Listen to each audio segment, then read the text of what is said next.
The meeting is called to order. Please stand for the salute to the flag. Freeholder Johnson, will you please lead us in the salute?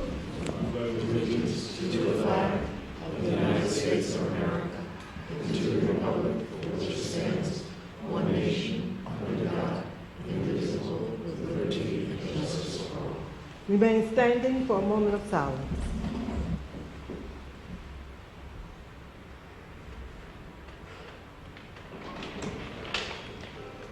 Thank you. I have before me certification from the clerk that this meeting is in compliance with the Open Public Meetings Act. Roll call, Madam Clerk. Freeholder Beasley, absent. Freeholder Bobadilla, absent. Freeholder Clark. Here. Freeholder Gill. Here. Freeholder Johnson. Here. Freeholder Luciano. Present. Freeholder Owens, absent. Freeholder Vice President Sebo. Here. Freeholder President Watson. Present. Freeholder Owens. Okay, Madam Clerk, are there any transcripts to be approved? Madam President, there are none. Okay, Madam Clerk, let's move to the public comment session. Excuse me, on agenda items, and tonight is a combined conference board meeting, and we will vote on every item on the agenda, except resolution number 16, which has been withdrawn by the administration. So if there's any member of the public who would like to comment on any agenda items aside from resolution 16, please come to the microphone, state your name and affiliation, and you have 3 minutes to speak.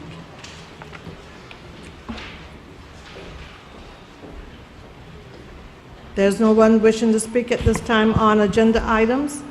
If there's any member of the public who would like to speak on or comment on any issue, please come to the microphone. You can comment on any issue at this time.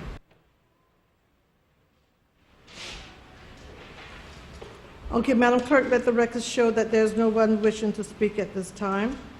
Madam Clerk, are there any topics of discussion? Madam President, there are none. Okay, Madam Clerk, before we move, continue to move in with the agenda this evening, I notice we have 2 members of the Deltas that's staying with us a little while, and we want to welcome you. We hope that we can move the meeting sort of fast so that you won't have to stay too long if you want to hear them. Oh, it's 4. Yes, there's more. Okay, it's 4 members. Very good. Wow. We want to welcome you again to the county. You've had a great day today, is my understanding. And if one of you would like to speak again on the record, please come to the microphone.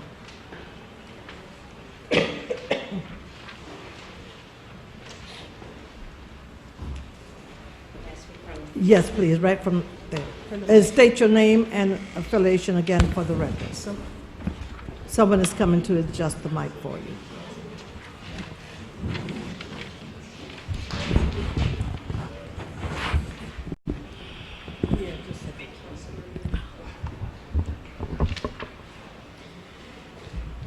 Madam Freeholder, President, to the Board of Chosen Freeholders, on behalf of Delta Sigma Theta Sorority, the Montclair Alumni Chapter, and the North Jersey Alumni Chapter, again, we want to thank you for the proclamation. We spent the entire day here. Some of us have been here for about 12 hours, which is longer than my work day. But we had a fantastic day. We were just a couple of hours ago in your chambers here. We received a lot of information. We were able to have a great session with the clerk of the board. And again, we want to thank you for allowing us the opportunity to, one, come into the county and share some of our thoughts as you share some of the good work that the county is doing, and allow us to come in and sit in. And we actually also have, in addition, we have maybe about 6 of us left here. We also have one of the young ladies who's in our youth program, which is called Delta Gems. That's for young ladies who are 14 to 17, and she's also with us. So not only do you have some of us who are in the sorority and in college and in the workforce already, we also have some some of the youth that are working with our sorority. So again, we thank you for allowing us to be here, and keep up the fantastic work. We were very pleased with all of the information that we were able to receive today. Very good. And come back again to visit us. We intend to. We hope that we will have your invitation, and we look forward to seeing you about the same time next year. Very good. Thank you. Have a good day. Yes, Freeholder Johnson. Yes, and I want, for the record, I want to put on the record that the young lady that was just here at the mic, she spends a lot of time at our golf courses too, Ralph Chilella. She's a golfer. Very good. Madam Clerk, we'll continue with the agenda.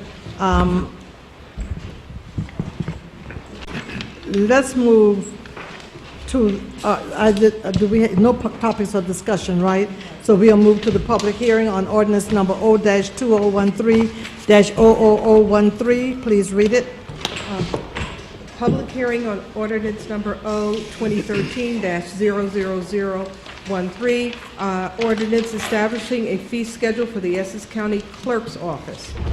I hereby declare the public hearing on ordinance number O-2013-00013 open. If there's any member of the public who would like to comment for or against this ordinance, please come to the microphone, state your name, affiliation for the record, and you will have 3 minutes to speak. There's no one wishing to speak at this time, Madam Clerk. Mr. Polyvecchio, do you have any questions or comments? No, I don't. Okay, Mr. McInerney, do you have any questions or comments? No, I don't. Okay, freeholders, do you have any questions or comments? Okay, freeholders, do I have a motion and a second to close the public hearing on ordinance number O-2013-00013? I will move it. Moved by Freeholder Vice President Seabold and second by Freeholder, was that Luciana? Second. Second. Do I have the same mover and second to approve the ordinance? Yes. Okay, Madam Clerk, roll call. Freeholder Beasley? Yes. For the record, Madam President, Freeholder Yes. Beasley is here. Okay, for the record, Freeholder Beasley is present. Freeholder Bobadilla, absent. Freeholder Clark? Yes. Freeholder Gill? Yes. Freeholder Johnson? Yes. Freeholder Luciano? Yes. Freeholder Owens? Yes. Freeholder Vice President Seabold? Yes. Freeholder President Watson? Yes. So moved. Okay, let's move to Resolution 1. Madam Clerk, please read it. Resolution 1, Essex County Utilities Authority Board Member Appointment Jessica F. Battaglia. Okay, Mr. Shiello, please introduce the nominee for her opening statement. Yes, if I could call Miss Jessica to the microphone up front.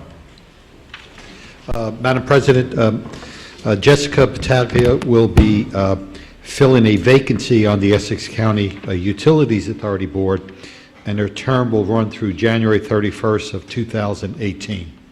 I give you Ms. Battaglia. Ms. Battaglia, with your opening statement, please.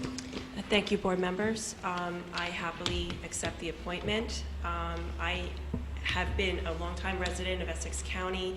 I'm a patron of the parks. I currently reside in the Brookdale section of Bloomfield, and I see all of the good work that the board and Mr. DiVincenzo has done over the years, and I'd like to take the opportunity to give back and volunteer and do everything I can to try and better the county as I go forward on the board. Okay, very good. Before you take your seat, freeholders, do you have any questions or comments? Freeholder Luciano. Yes, Ms. Battaglia, I just want you to know that before I sat on this freeholder board, I sat for 5 years as a member of the Essex County Utilities Authority as a commissioner. It may be very possible that you're filling my vacancy. I think for a while it's been vacant. I wish you well. You're definitely going to learn a lot, and the experience in solid waste removal and recycling through Essex County is going to be great, and we welcome you. Thank you for your kind words. Additional comments, Freeholder Clark. Just one question. Aside from saying congratulations and Godspeed, I know you'll probably do a great job. When I hear the name Battaglia, it is a pretty well-known name in basketball circles. Are you related at all to Rose Battaglia? I'm not. You're not? It's a okay. actually, it's a very common last name. Ah, okay, all right, okay. Okay. Well, good luck, and with the background in solid waste, you'll be fine. Thank you very much. Okay, additional questions, comments, freeholders? Thank you. Ms. Battaglia, you may have your seat at this time, and the board will vote. You may have your seat. Please be seated. Okay, freeholders, do I have a motion and a second to approve the appointment? I'll move it, Madam President. Moved by Freeholder Luciana. Do I have a second? Second by Freeholder Beasley. Freeholders, no additional question, comments? Roll call, Madam Clerk. Freeholder Beasley? Yes. Freeholder Bobadilla, absent. Freeholder Clark?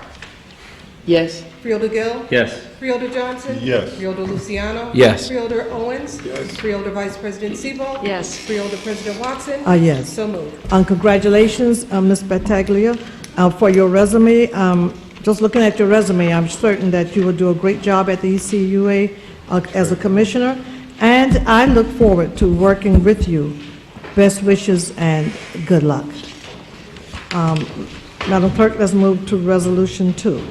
Resolution 2, lesbian, gay, bisexual, transgendered, and questioning advisory board member appointment, Jorge A. Sanchez.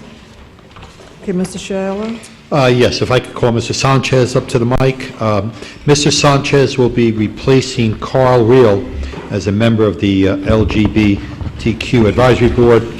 His term will run through March the 1st, 2016.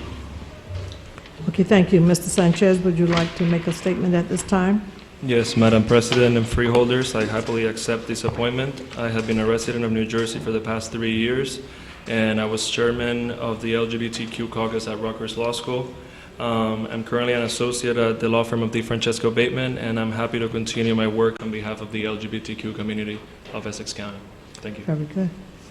Freeholders, do you have any questions or comments at this time? Freeholder Vice President Sebo. Thank you very much. I'm the freeholder liaison to the LGBTQ Advisory Board, and I'm very pleased that you are going to be joining the board. You certainly have an excellent background, and you will be an excellent member, so thank you so much. Thank you.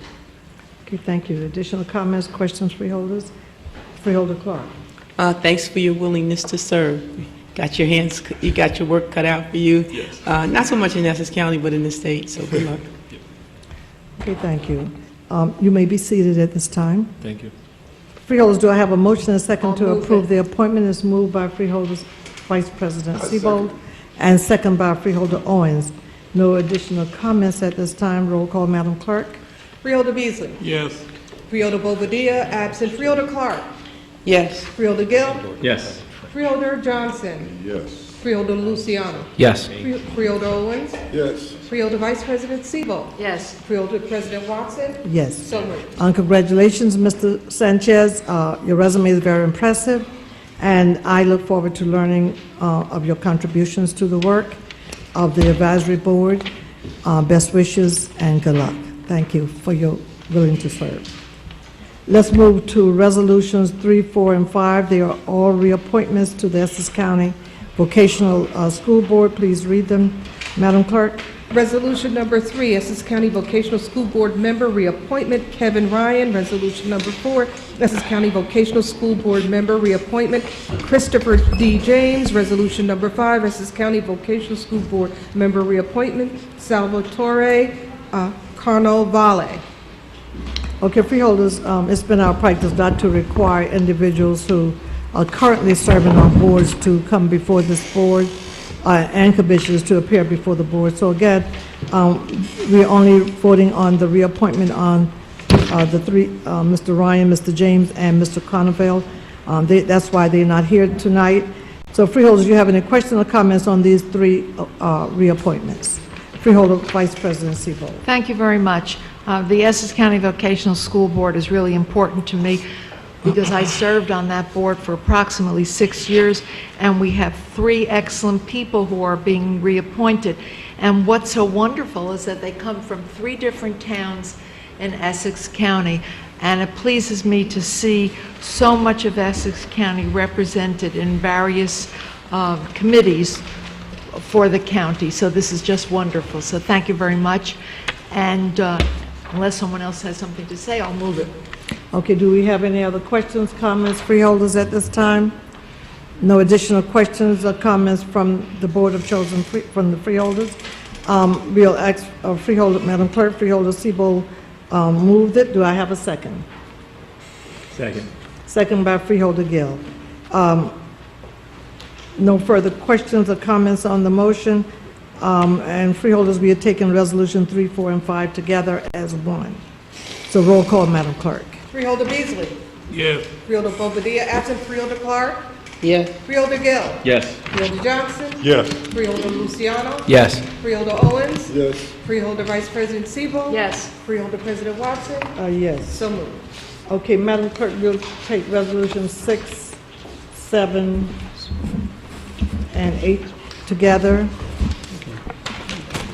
And we'll read them into the record at a later time. Ralph, will you start making with an explanation of Resolution 6?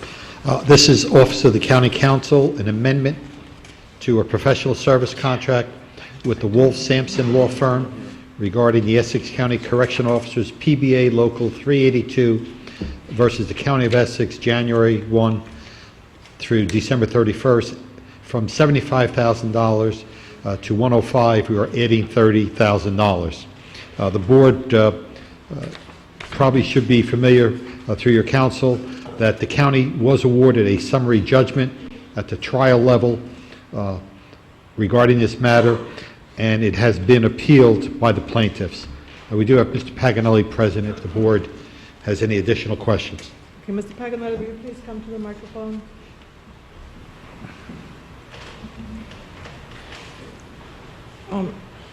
When we hear the word appeal, we always look to hear, I know, Ralph, you always give us good explanations on appeals, but we like to hear from the attorney. So, Mr. Paganelli, you want to give us a little more information on how that appeal took place, if you can, on the record? Yeah, I think the discussion can certainly be an open session. Madam President, James Paganelli from the Office of County Council, through you. This matter was brought by the PBA out of the correctional facility in an attempt to stop our contract with Delaney Hall. Through some legal work over the last, I think, more than a year now, we were able, at the trial level, through Judge Costello, or with Judge Costello, to attain summary judgment, meaning we won the case at the trial level. It's a narrow, really just legal issue, whether or not we have the authority to do something that we've been doing probably now for 20-some-odd years. Nonetheless, the attorneys representing the PBA have brought an appeal to the appellate division, indicating they believe Judge Costello, was incorrect on a matter of law. When I discussed this with counsel Parlavecchio, I indicated to him that there's no need for any discovery on this matter any further. It's merely a question of law, and all parties have agreed to that. So I don't anticipate having to come back for any further funds. There's no additional depositions or additional discovery that'll be necessary. We'll file our briefs soon and go from there. Mr. Parlavecchio. I think Mr. Paganelli said it succinctly and completely. It's a matter that's now down to just legal arguments. Has to be submitted in writing. The appellate division will probably hear oral argument, but it doesn't sound like something where there'll be a great deal of fees generated by our outside counsel on this. And this is to take us through the end of 2013. Correct. Okay. Freeholders, question, comments? Mr. Paganelli is at the mic. And this, the $30,000 is very clear. We moved originally the contract was $75,000, and we moving it to $105,000. We amended the contract to get us through the year since we have the appeal. That's Is that correct? Yes, Madam President. Okay. Additional questions, freeholders, comments? Do I have a motion and second? No, I'm sorry, I'm going to take 6, 7, and 8 together. I'll hold that. Thank you, Mr. Paganelli. Ralph, you want to take 7? Yes, 7 is our Division of Health and Rehab, or Hospital Center. This is an approval of a qualified list of dental service providers to provide dental services at our psychiatric hospital. We did a RFP, we publicly advertised. We did receive 2 vendors who submitted their proposals. Both vendors are on the qualified list now, a Carmillo Rispoli and a Mamie Levy. Okay. Question, comments, freeholders on Resolution 7? We'll move to Resolution 8. Ralph. This is a Department of Parks, Recreation, and Cultural Affairs reimbursement agreement between the County of Essex and the Rutgers Cooperative Extension Services in the amount not to exceed $60,000. As you know, the Rutgers Extension Services has been providing services to the County of Essex for many years. It includes activities not just limited to agricultural, natural resource management programs at our environmental center, as well as an expanded food and nutrition education program here in Newark. Thank you. Freeholders, questions, comments on Resolution 7? Okay, we'll move to Resolution 8, Ralph. I just read I'm sorry. 8. Just Go to 9. hold up just for a few minutes, I'm sorry. Okay. Freeholder Vice President Sebo, you would like, you have a question on 7? No, you said 8, so I was going to 8. I'm going to 8. You did that. Okay, okay, we're ready, okay. Question, comments on 8, I'm sorry. On 8. Thank you very much. I'm very happy that this resolution is on our agenda tonight. I see that Jan Zentek is here tonight. He is the County Extension Department Head and Senior Coordinator of Agriculture, and I serve with him on the Open Space Trust Fund Advisory Board, so I've gotten to know him well, and he does a wonderful, wonderful job, and I'm so pleased that this item is on our agenda tonight, and it's just a terrific program. So thank you so much. Okay. Additional questions, comments, freeholders on 8? I had a sidebar with the clerk, so I wasn't listening. I apologize. Okay, no further questions or comments on 8? Thank you. I'll move it. Okay, we have a mover. Thank you, hon. Do I have a second? I'll second. Second, was that Freeholder Gill? Freeholder Gill? Okay, mover and second. We're taking 6, 7, and 8 together. We have no further discussion on 6, 7, and 8. Roll call, Madam Clerk. Freeholder Beasley? Yes. Freeholder Bobadilla absent. Freeholder Clark? Yes. Freeholder Gill? Yes. Freeholder Johnson? Yes. Freeholder Luciano? Yes. Freeholder Owens? Yes. Freeholder Vice President Sebo? Yes. Freeholder President Watson? Yes. So moved. Okay, we'll go to Resolution 9, and we will take 9, 10, 11, and 12 together, Ralph. So we'll read it into the record at a later time, Madam Clerk. So let's take Resolution 9, Ralph. Will you explain the resolution? This is the Department of Public Works, Division of Building and Grounds, contract award to 2 of the lowest responsive and responsible bidders on a per-item unit cost basis to furnish and deliver window air conditioner units. 2-year agreement, amount not to exceed $90,000. We did receive 3 bids from 18 potential bidders, and the 2 winning bidders are Derby Appliance and Z&Z Supply. In your packet is a list of the air conditioner units and the cost per vendor. And this is being funded out of our capital and operating accounts. Okay, question, comments, freeholders on Resolution 9. Okay, Ralph, we go to 10. Again, Department of Public Works, Division of Engineering, contract award to DCO Energy LLC for the operation and maintenance of building systems, HVAC, at our Juvenile Detention Center. We are exercising a 2-year extension option, amount not to exceed $1,990,004.62. This original contract, a 2-year contract, was for $1,970,301.50, and we have spent to date roughly $1.5 million. The original contract does call for a 1% index rate increase. We do have Mr. Barry McVicker from DCO with us this evening. Thank you. Barry, would you please come to the mic, please? Thank you.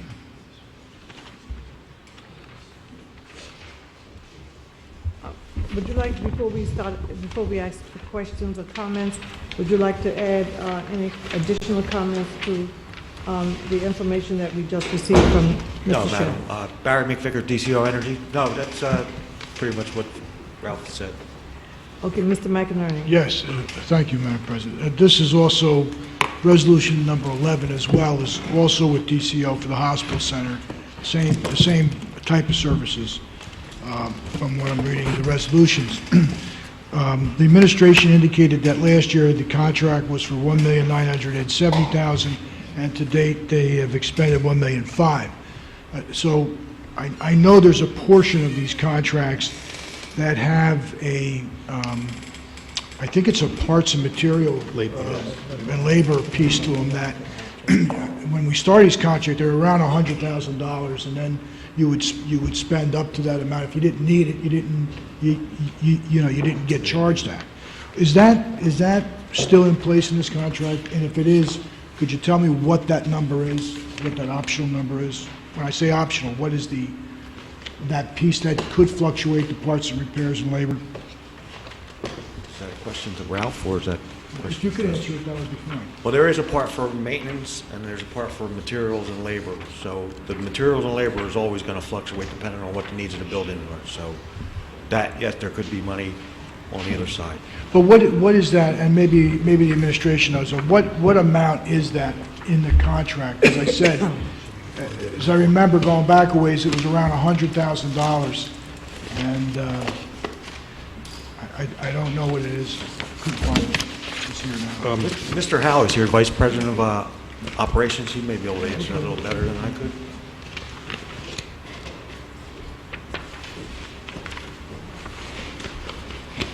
Good evening. Ron Alley from DCO. Good. I believe it's 75,000. So it's down. I think it's 75,000 for materials. And I think there's 75,000 for additional labor. That's at the discretion of the owners. Okay. So it has to be approved to be spent. Okay, so there's 150,000. I believe it's That could fluctuate. All right. So when the administration says that they've only spent $1.5 million until now, is there reason to believe that that's when does this start? I mean, at what point will the $1.5 million? It's an annual contract.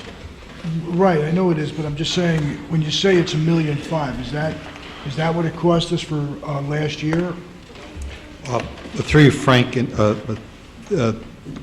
the expenditures to date on the existing contract is the $1,500,000, which includes all of the labor, materials, all of the expenditures for that particular contract for the juvenile detention center. For the second Well, can I just stay with Sure. that 1 second, Rob? So it's $1.5 million. How much more time is left on this contract? I would assume it's, Until the end of the year. I believe it runs through calendar year. okay, so there'll be, obviously, it's going to come in greater than $1.5 million. Yeah, that's correct. Right. Okay, I just wanted to establish that wasn't. But we do have an amount not to exceed at the 1.99. Okay. And if I could just, Frank, confirm that in your packet, there is the pricing sheet for materials allowance. It is $75,000, and for additional labor allowance, it's at $75,000. Okay, So that is correct. Okay, good, thank you.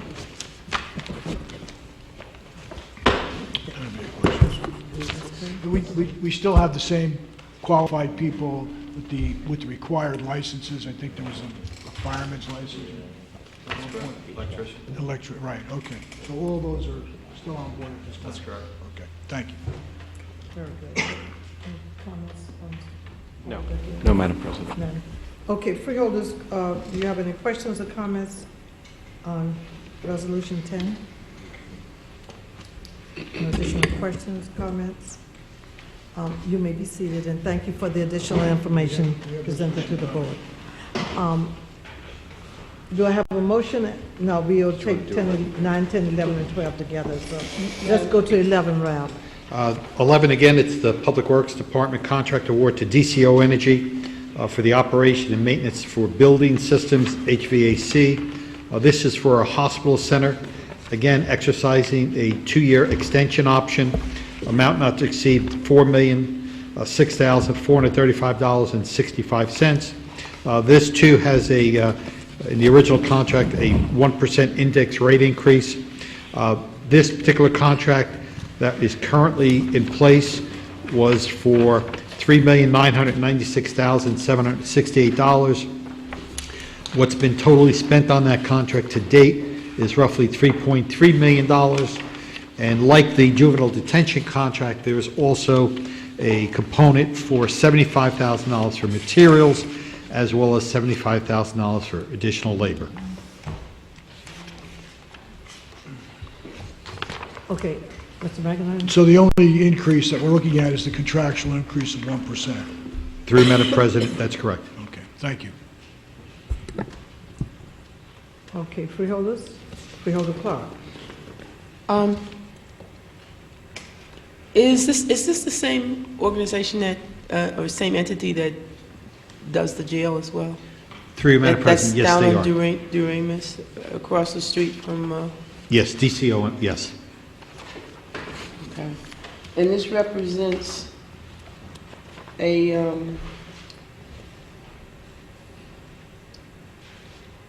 This is the second year of a 2-year option? Or you're extending what really was a 2-year option, and now you're asking for a 1-year extension on that rather than going back out? No. Is that how this is going? No, the original contract was for 2 years, and in the original contract, there was for a 2-year extension option. We are exercising a 2-year extension option. Okay, so it was a 2-year contract, and now we're exercising an option for an additional 2 years, which makes it a 4-year contract. That is correct. Okay, and what has the escalator been in the 4 years? Well, the original contract was the stated amount. On the renewal or the exercising of the option, it's a 1% increase. So the escalator, in other words, since I don't have the numbers right in front of me, the initial contract 4 years ago, 2 years ago was for how much? For the hospital center, it was $396,768.96. Okay, so we're talking I just kind of round stuff out in my head, 3.9 million or 4 million for the hospital center, right? Yes. We'll say 3.9 hospital center, and then for the other one? For the other one, it was $1,970,000. So approximately 2 million for that one. That was 2 years ago. Yes. Okay, so now what are we asking? In other words, at the end of these 2 years, what would it be?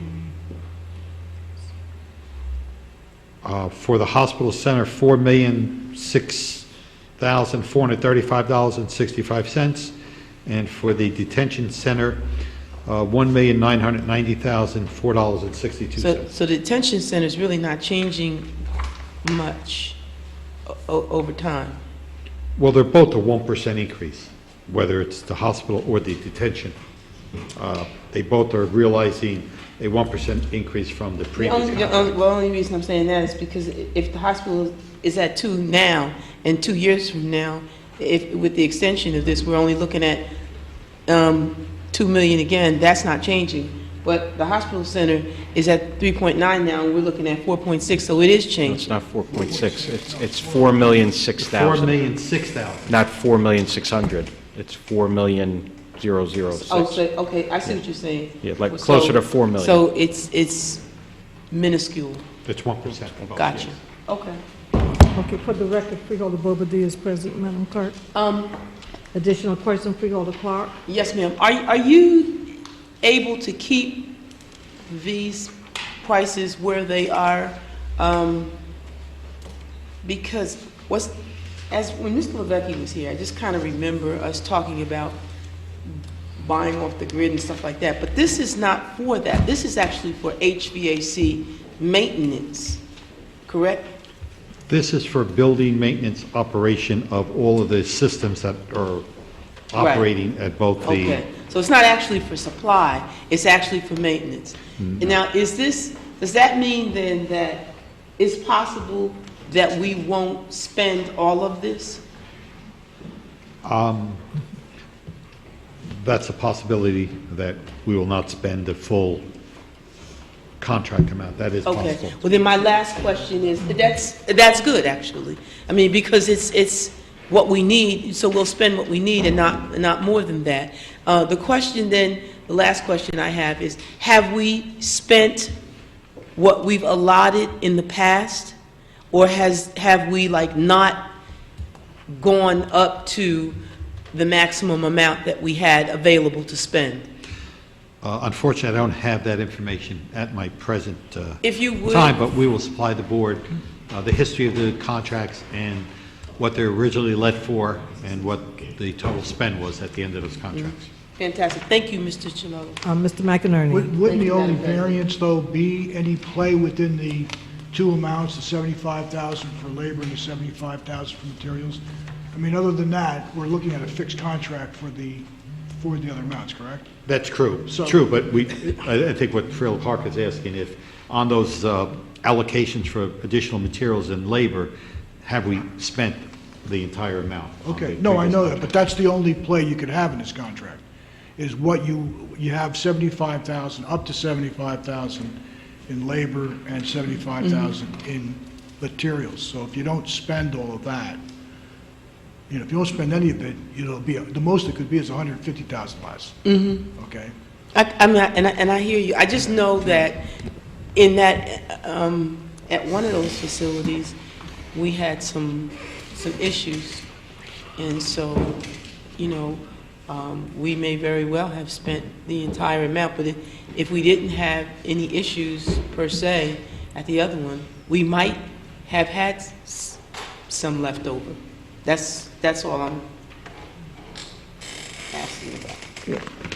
Freeholders, additional questions, comments? Okay, Ralph, we'll go to Resolution 12. Department of Public Works, Division of Fleet Management, contract award to Trapar Transmissions, the lowest responsible bidder to provide transmission transaxle repairs for Essex County fleet vehicles. A 2-year agreement, amount not to exceed $124,850. This is an open-ended contract on an as-needed basis. We did receive 3 bids out of 23 potential bidders. Okay. Mr. McInerney, question, comment? Mr. Polyvecchio? No, it's a lowest responsive and responsible bidder. Okay, very good. Freeholders, we are on Resolution 12. Question, comments? No questions or comments. Freeholders, do I have a motion to take 9, 10, 11, and 12 together?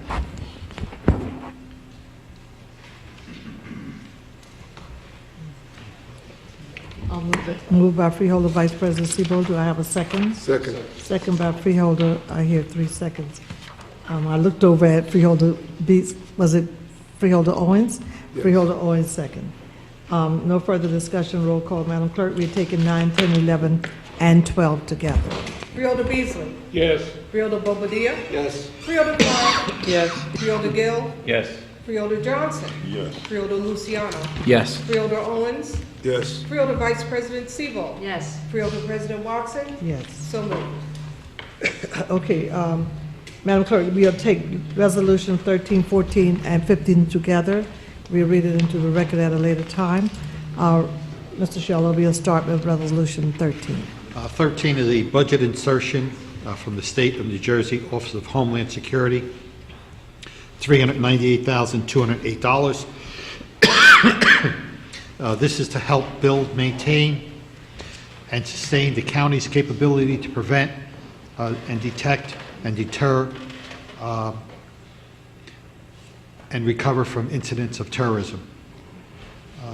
Resolution 14, Office of the Sheriff, contract award to Desco Associates to provide for 2 rapid scan system X-ray scanners with exit rollers for Homeland Security under the Federal Procurement Program. $59,800. This is grant funded.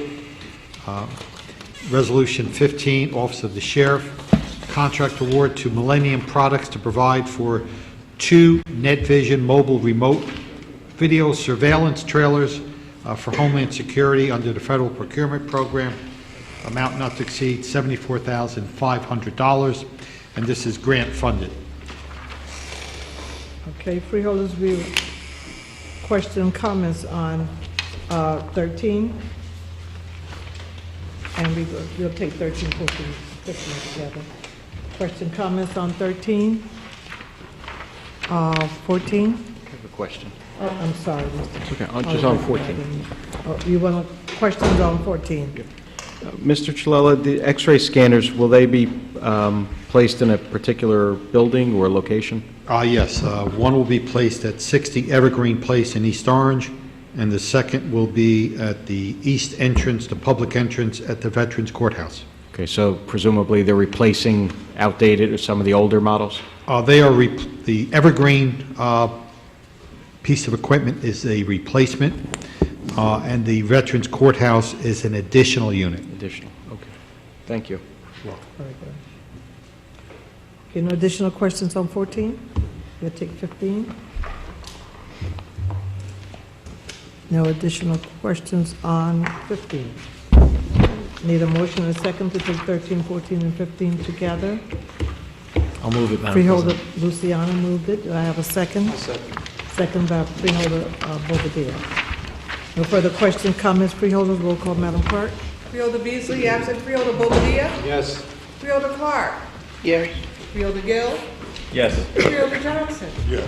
Freeholder Luciano. Yes. Freeholder Owens. Yes. Freeholder Vice President Sebo. Yes.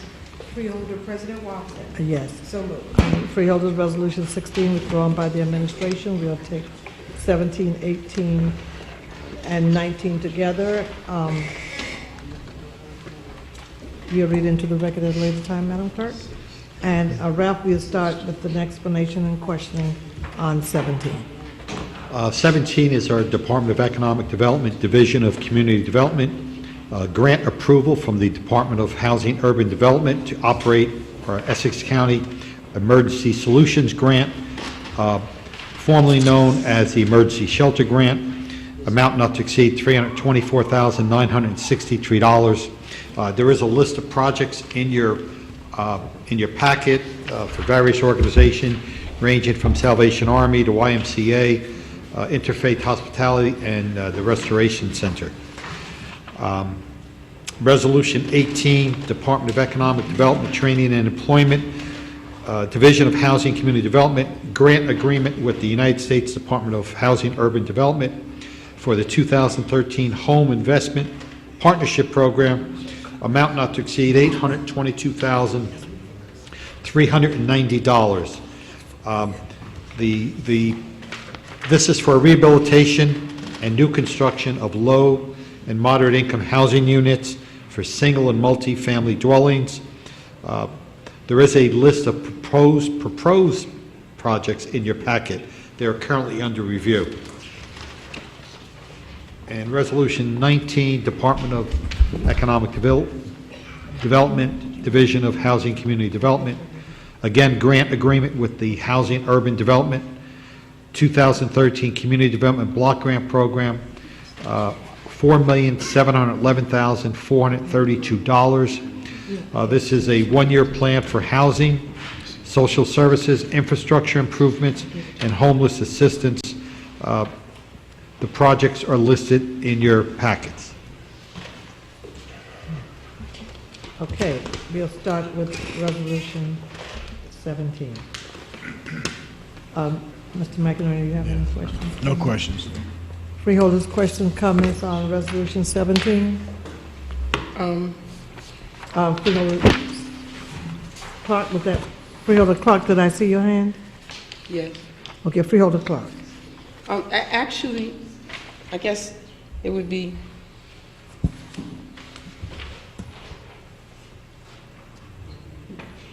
Mr. Shaw, you said that there's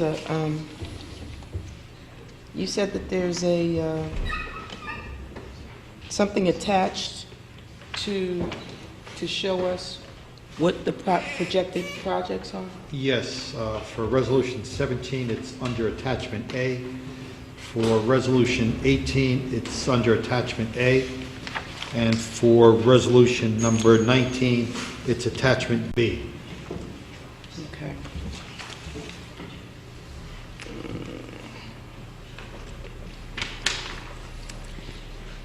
I guess the view that I have is... I could quickly go through them if... Okay, that would save Mr. some Chair. time.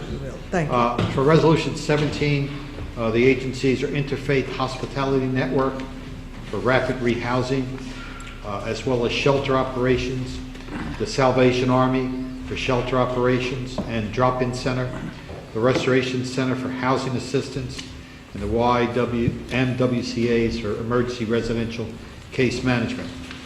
Under Resolution number 18, it's the Affordable Housing Development Program.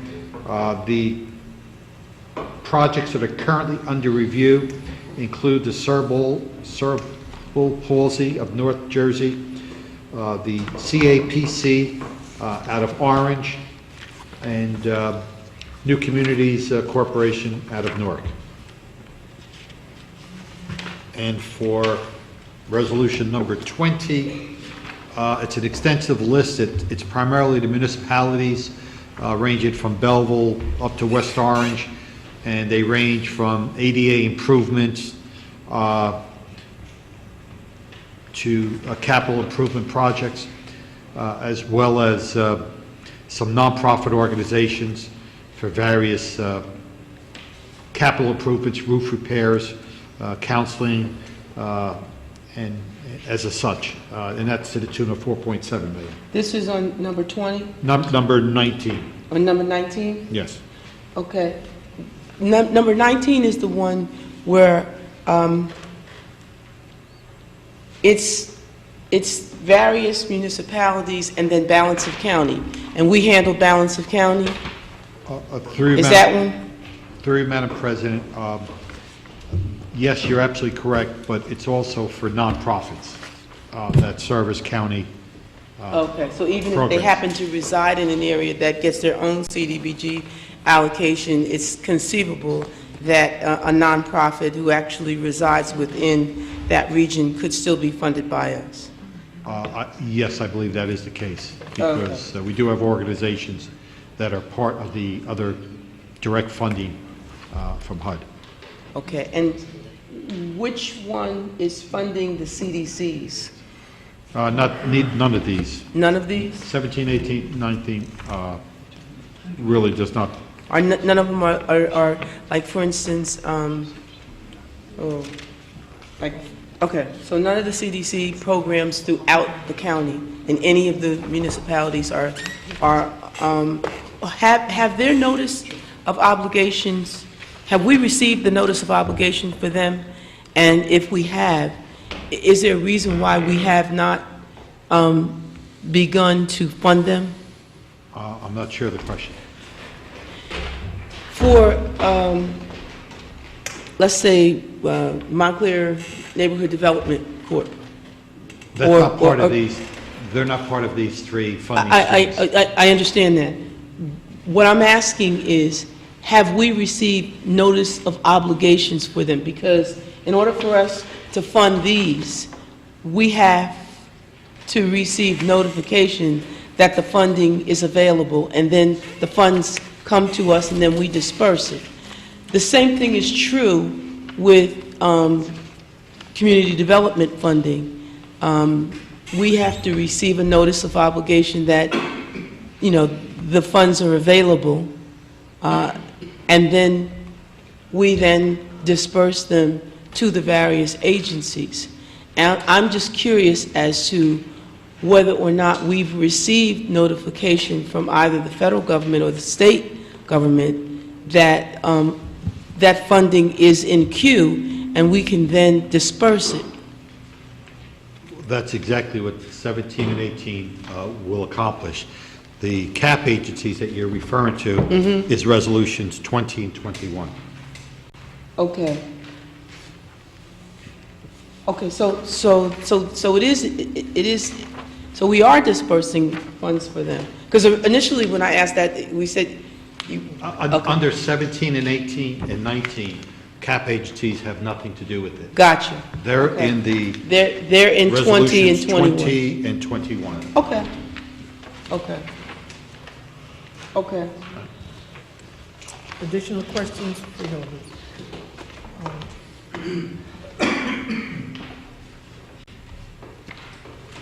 No additional questions, and we are asking to take 17, 18, and 19 together. Freeholders, do I have a motion to take resolutions 17, 18, and 19 together? I'll move it, Madam Moved by President. Freeholder Luciano, do I have a second? Second. Second by Freeholder Gill. No further questions or comments, freeholders? Roll call, Madam Clerk. Freeholder Beasley? Yes. Freeholder Bobadilla? Yes to 17, 18, President voting on 19. Freeholder Clark? Yes. Freeholder Gill? Yes. Freeholder Johnson? Yes. Freeholder Luciano? Yes. Freeholder Owens absent. Freeholder Vice President Sebo? Yes. Freeholder President Watson? Yes. So moved. Okay, we'll take resolutions 20, 21, 22, 23 together. We'll read into the record at a later time, Madam Clerk. And Ralph, we'll start with 20. 20 is a budget insertion from the New Jersey Department of Community Affairs for the Community Service Block Grant Program, $761,467. Earlier in the year, there was funding that the county did receive in the amount of $135,717. This additional funds will bring the entire program fully funded for the 3 CAP agencies in Essex County. And the activities that the CAP agencies provide include employment counseling, placement, education, career training, housing assistance, emergency assistance, food, youth services, and advocacy. Resolutions 21 is the amendment to the agreement with East Orange Community Development Corporation, adding $240,000 to their original allocation of $50,000. Resolution 22, Department of Citizen Services, Division of Community Action, amendment to subgrant agreement with the Township of Irvington, adding $200,000 to their previous grant of $35,717. And Resolution 23 is the Division of Citizen Services, Division of Community Action, amendment to the subgrant agreement with the Montclair Development Corporation, adding $226,717 from the original allocation of $50,000. This funding will carry them through till the end of the year.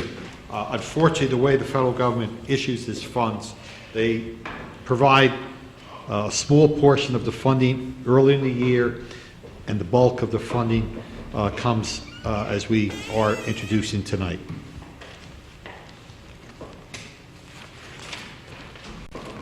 Mr. McInerney? I don't have any questions on these. Mr. Polybecky? No questions, Madam President. Questions, comments, Freeholder Beasley? I basically want to know, are these the same level of funding from the previous year? I'm just asking, are these the... It's my understanding it's the same level of funding as previous year. All right. Thank you, Madam Chair.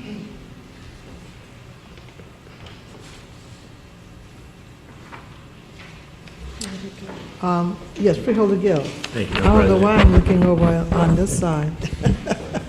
Freeholder Gill? It's okay. Thank you, Madam President. Just a question, again, and I know this is an issue we've discussed in the past, and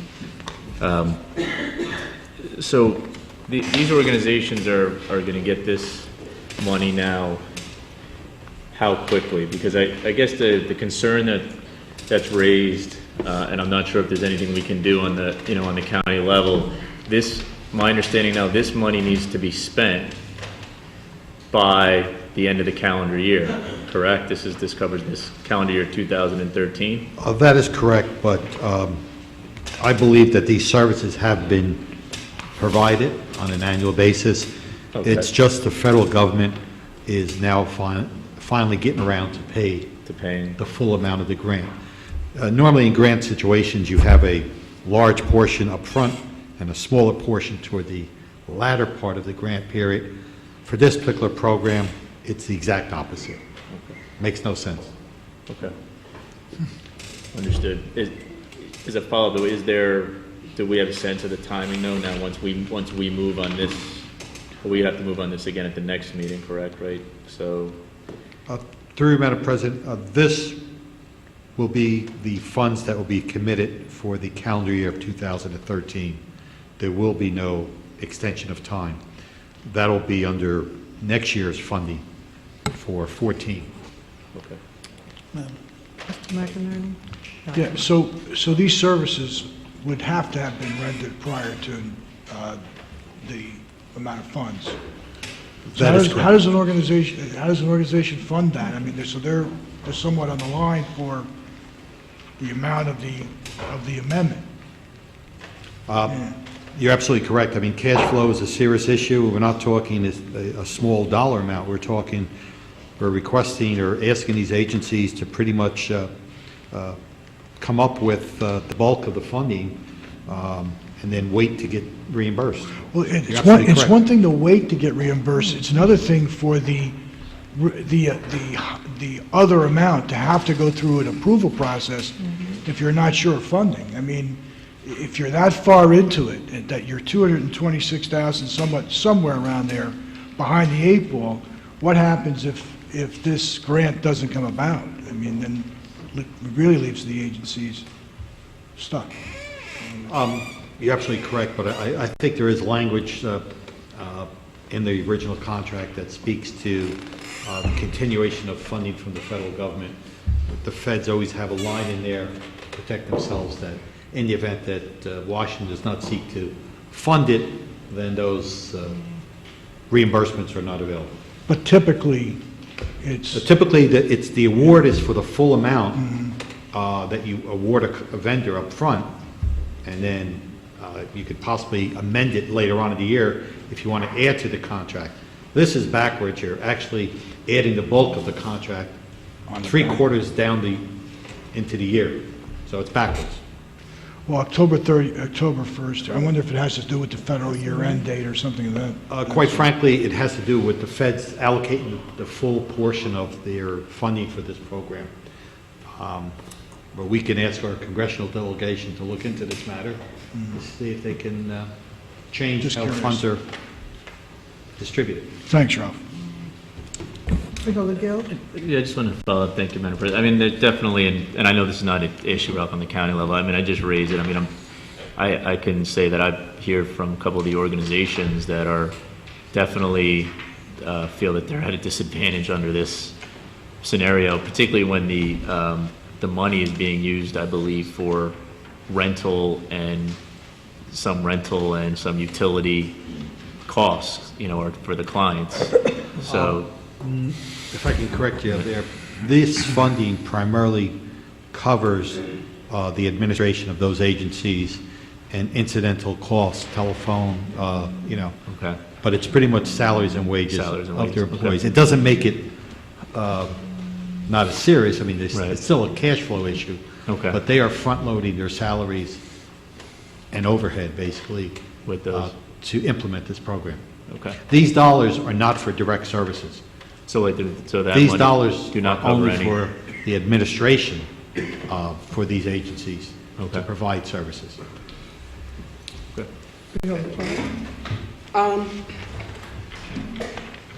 Spot on, Mr. Chihuahua, but that's because I guess if there was such a thing as a guru or as a person who has,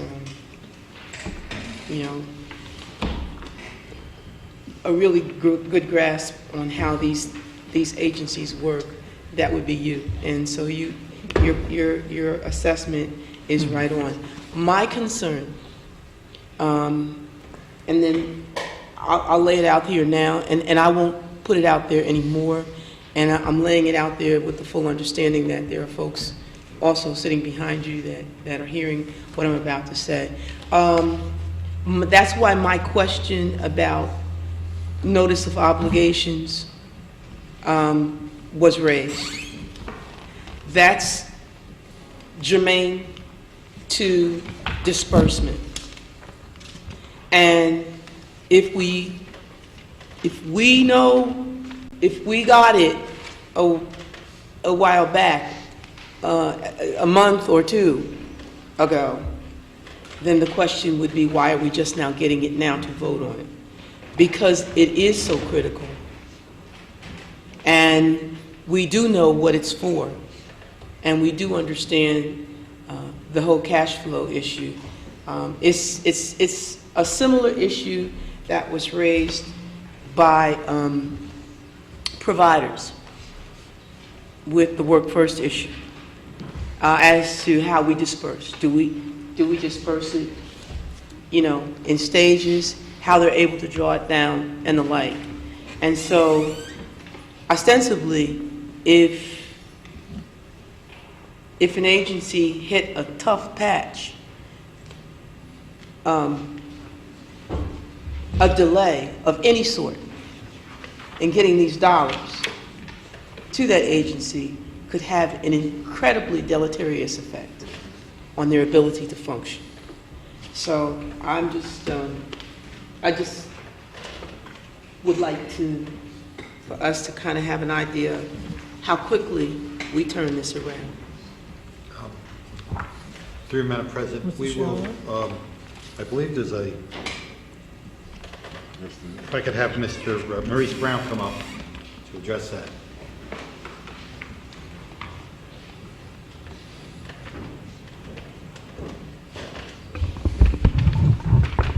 Good evening, Madam President, Your Freeholder name Board. for the My name's I'm Maurice Brown, Okay. Acting Director for the Division of Community Action.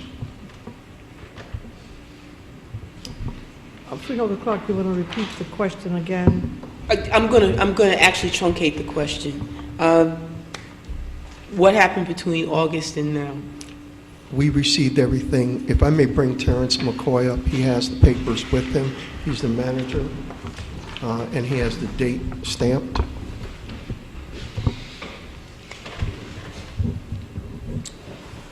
Your name for the record, please, and your... Terrence McCoy, Division of Community Action. We received the letter on September 9th. The decision memo was done on September 26th and immediately sent down to the County Administrator's Office for processing.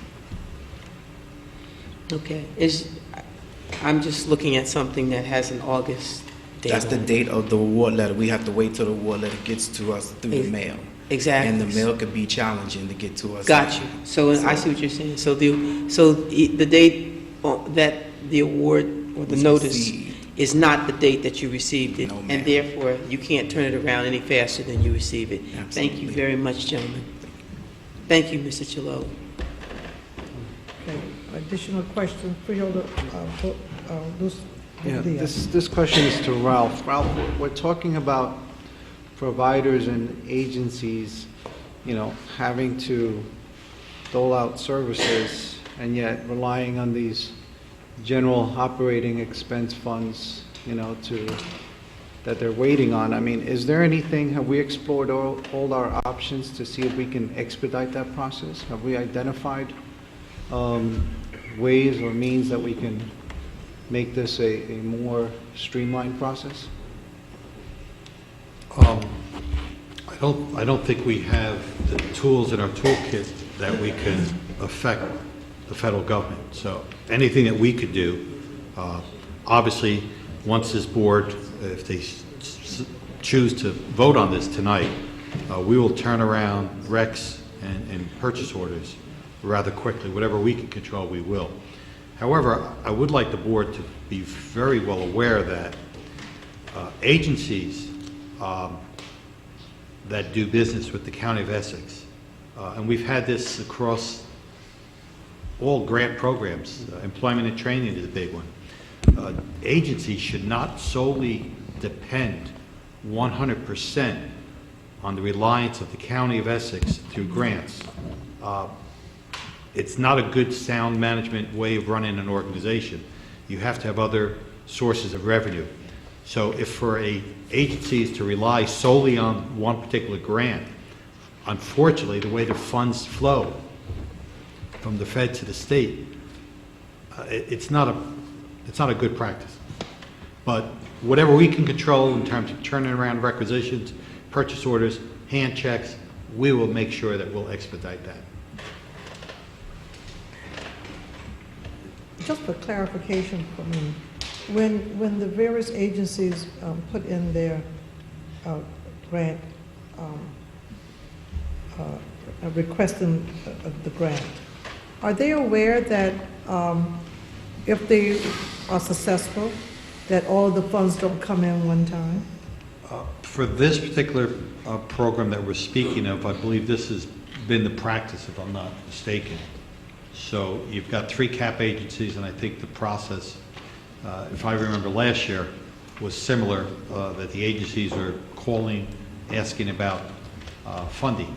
So unfortunately, on this particular program, I think they are aware. So they are aware.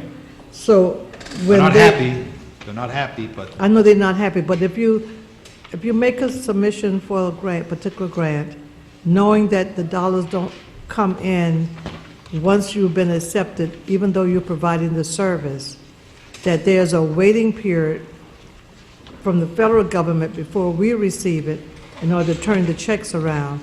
I just want to know, if I'm made aware of that up front, then I'll be able to prepare myself for my operating expenses and all of the other expenses.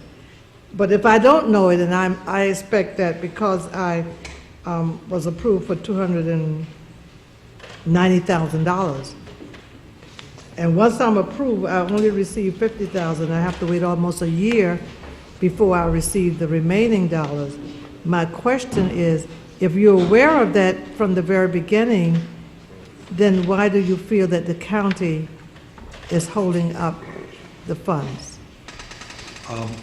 I think it's an excellent suggestion, and what I will ask our departments to entertain and to include in all of their bidders conference is to lay out to those prospective vendors what the time frame is on average for reimbursement, so that going forward, those agencies will know, if they don't know already, what they can anticipate. Because that makes sense. If I know I'm putting in the grant for the grant, then I know I won't receive the full grant for almost a year, but I know that those, once I've been approved, that I can expect that those dollars coming later on in the year, then I wouldn't, for some reason, I won't feel that the county is holding up the funding. That's correct. And I think that's clear, because if I know up front, I know I have to find some dollars to carry me through the year until I receive the funds. So I think that's no more than fair to let the agencies know that you may be the recipient for this grant, but you will not receive the full dollar amount at one time. The county don't receive the full dollar amount at one time. Just one other question then. Do we give them any money, any dollars up front? I see the $50,000 and we adding $240. Where's the 50? Where do we receive the $50,000? Through you, Madam President, earlier in the year, each of these agencies received the original budget insertion, and that was the initial amount that was allocated based on the original insertion of funds. So where do we receive the dollars for the insertion for that $50,000? That, again, from the federal government. So they don't send it all one time? No, they do not. Oh, okay, now I'm getting the picture. So the federal government will send X amount of dollars to us up front to get the agency started, and then almost near the end of the year, they send us the remaining dollars. Yes, exactly. Okay. Now we know what the agencies. It makes sense to us, it doesn't make sense to. It probably don't make sense to the agency No. because they don't understand how government works. But I think it would be in our best interest with the agency to make sure they know that upfront. And that should be in the grant proposal, in the body of that, the language. We will undertake that effort, yes, ma'am. Fantastic. Freeholder Clark. Madam President? Yes. Just for a matter of clarification, I do believe that the agencies, the CAP agencies, do understand how it works and how it flows. What I think is happening is that it has been getting later and later.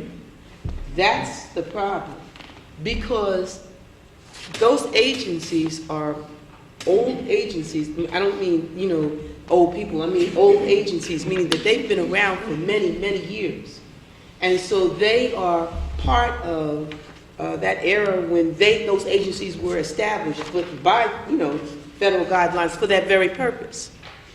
So they understand that. So too do the funding agencies that they deal with, i.e. banks. Therefore, they can get their lines and letters of credit. But when you continue now to move benchmarks on agencies like that, now you're causing the deleterious effect that I was talking about. And I'm not saying we're moving the benchmarks. I'm just saying now stuff is starting to be a moving target for them. Whereas you could almost, you understood how things flowed, and you understood that you were only going to get this here, and that it would be backloaded, as Mr. Chulala indicated. But now, not only is it backloaded, but it's late. Okay, but my question is, it's not late because, I just want to make sure we're not holding the funds up. I want to make sure that once the county receives the dollars, that we execute the contract and immediately start to fund these agencies. And what I'm hearing is that that's not what we're doing. I'm hearing, unless I'm not, that's why I want to clearly understand. I'm hearing that once we receive the dollars, we move on it rather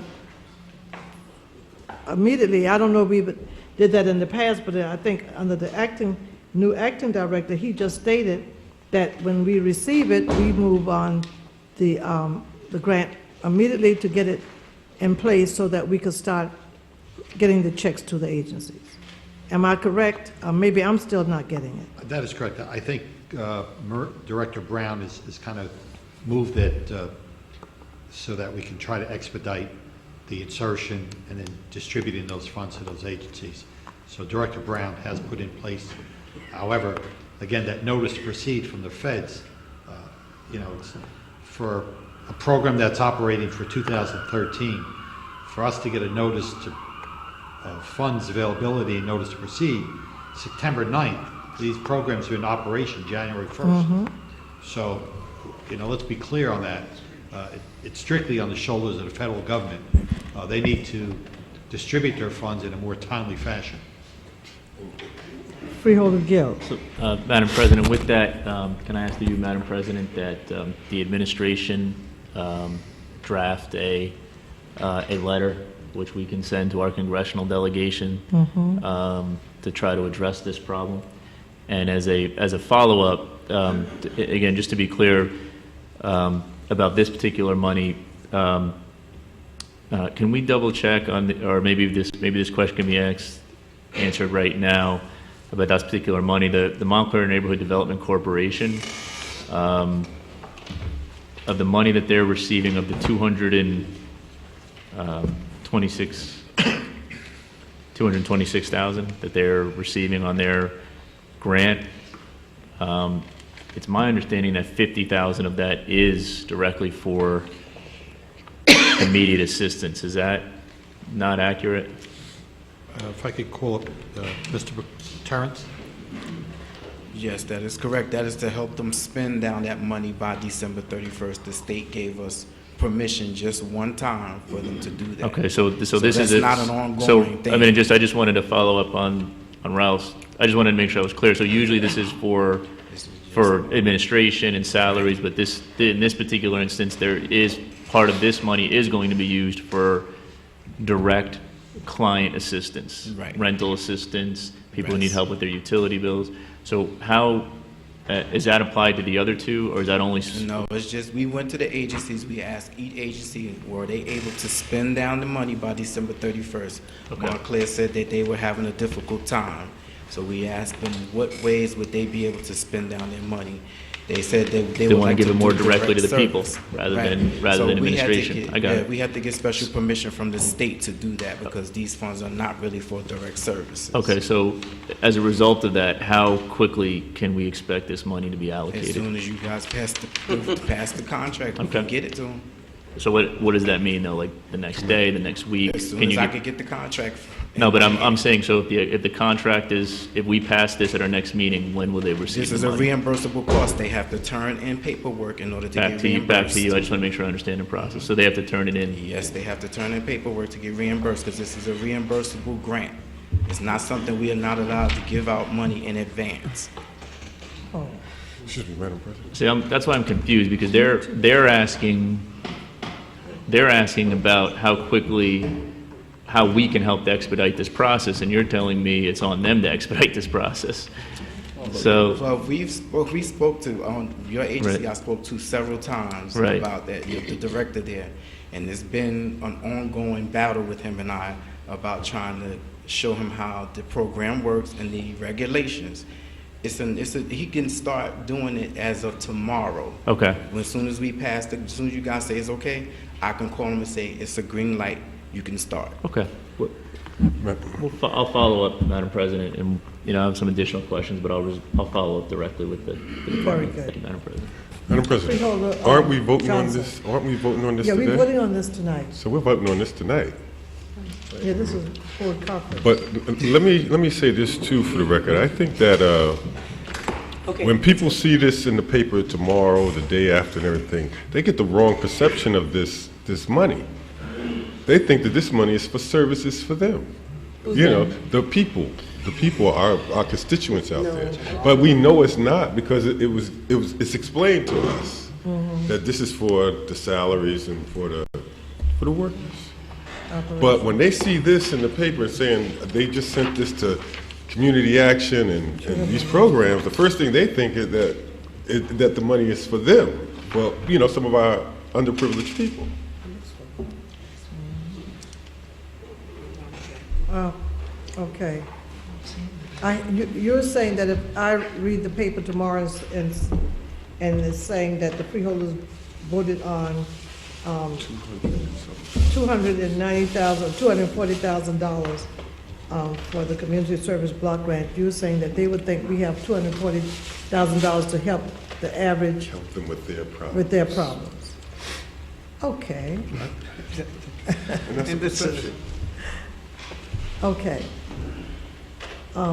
It is, grants are sort of complicated to But they don't understand that. but they don't. So I guess we have to make sure we understand it, so if they come to us, we can can explain explain it. it to them. Instead of saying, oh, no, well, you don't know what's going on. Okay, Freeholder Bobadilla. I think, I think what you said is on point because, all right, so first, the federal government is holding up the process. Then we have an obligation as the county. But then there's an obligation still, even if we vote on it today, there's still an existing agencies. obligation on behalf of the agencies to Yes. provide the cost that they need to be reimbursed. And then they need to do that in a timely manner in order to get reimbursed. Yes, So, it's three-way.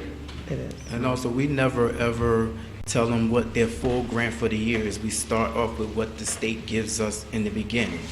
Then when we get the amendment, then they'll get the balance of it, and we'll tell them. But we never tell them up front they're going to get $240,000 for the whole year because we don't know that at that time.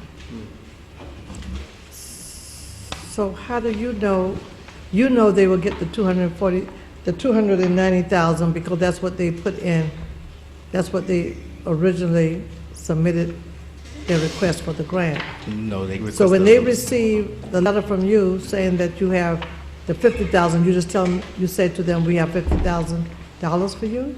Yes, in the beginning. And not when the we first- full amount that they, No, because we don't know the full amount until like now, like September is when So we we get don't know it. the letter of obligation that we have this additional funds, and then we do the allocation. so the average agency have to have dollars to keep their operation going and hope that the dollar amount that they would like to see will come in later on. Absolutely, and we Okay. explained to them in the beginning that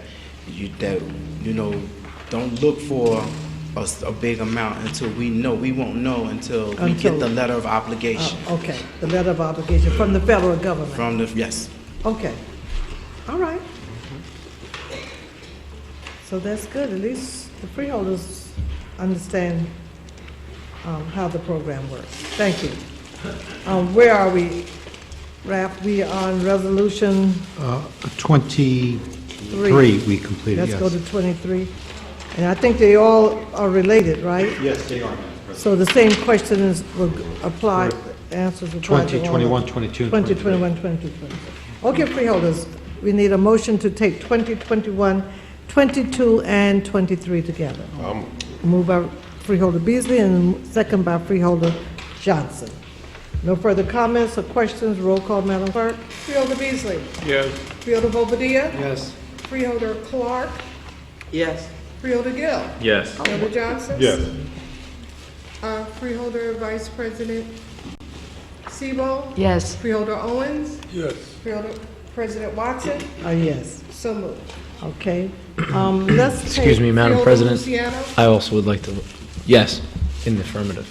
Thank you. Okay, freeholder. Okay, we're going to take 24, 25, 26, 27, 28, and 29. And I see the Director of Citizen Services here, so we can take all of the resolutions together. Resolution. So we are reading 24, 25, 26, 27, 28, and 29. So 24 through 29, with the exception of 24, insertions from the state. All of the other resolutions are insertion from the state for 24, 25. The other resolutions are from the Department of Citizen Services. No, we're going to read them into the record at a later time. Okay, freeholders, be ready. Mr. Shallow, let's take 24. 24 is budget insertion from the New Jersey Department of Health and Senior Services for Area Plan Division of Senior Services, $625,523. This is our final allocation, and this will provide for Sandy relief funding for home repairs for eligible seniors and persons of disability to replace or repair damages to their primary residence. You okay? Alan Abramowitz, Madam President. I'll just continue. Item 25 is a budget insertion, State of New Jersey, Health and Senior Services, Respite Care Program, Division of Senior Services for $56,000. This is for periodic relief for caregivers of frail, elderly, or impaired adults, as well as emergency services when a caregiver is incapacitated. 26, Citizen Services, Senior Services, amendment to the 2013 service providers and rates under Respite Care Service Program, adding $56,000, grant funding. This is additional funds to provide respite care for clients on the waiting list. The original amount was $478,366. The new contract max is $534,366. We've included a list of respite care givers in the packet. 27, Citizen Services, Senior Services, amendment to the sub-grant agreement with Krill Care, Inc. under the 2013 area plan to incorporate the Senior Farmers Market Nutrition Program health grant not to exceed $4,250. We received a $4,250 grant from the New Jersey Department of Health and Senior Services, specifically for Senior Farmer Market Nutrition Program for low-income 60-plus seniors. It's called the Mission Nutrition. It provides fresh fruits and vegetables to seniors locally grown by New Jersey farmers. Item 28, Citizen Services, Social Services Grant Award, and approval of standardized board resolution from the State of New Jersey Department of Human Services, provision of respite care services for 2014, the amount of $594,515, to provide respite services for eligible caregivers for 2014. This is for periodic relief of caregivers of frail, elderly, and impaired adults, as well as emergency services when a caregiver is incapacitated. It's increased from $60,000 from last year. And 29, Senior Services Grant Award, approval of standardized board resolution in the State of New Jersey, Human Services Division of Aging, provision of services for older adults in Essex County for 2014, the amount of $4,905,927. This is for a wide range of comprehensive services such as home support, access, community support, nutrition services. It's the same amount of funding as last year. And we have Jacqueline DeVore, our Director of Senior Services, here to answer any questions. Okay. Before we call you up, you may not have any questions, Mr. Board. Let's start with 24 board freeholders. Do you have questions, comments on Resolution 24? None? 25? 26?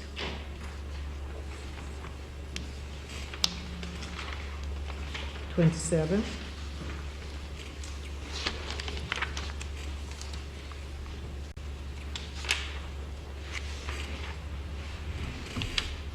And 28?